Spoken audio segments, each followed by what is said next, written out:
చేస్తే మన శరీరము పాంచభౌతికమైనదని పెద్దలు చెప్తున్నారు. పెద్దలే కాదు, సైన్స్ కూడా చెప్పింది, ఇది నిజమే. పంచభూతముల యొక్క ఆకాశం అనేది ఆవరణంగా ఉంది. అంటే నువ్వు పుట్టాలంటే ఆవరణం కావాలి. ఆవరణం ఉంది.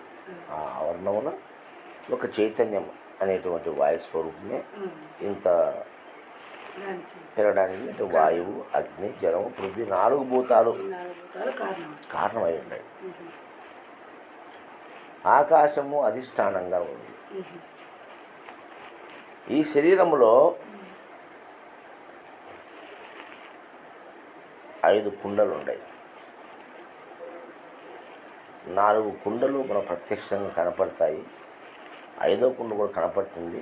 దాని కుండ అని వేదాంతులు చెప్పలేకపోయినారు.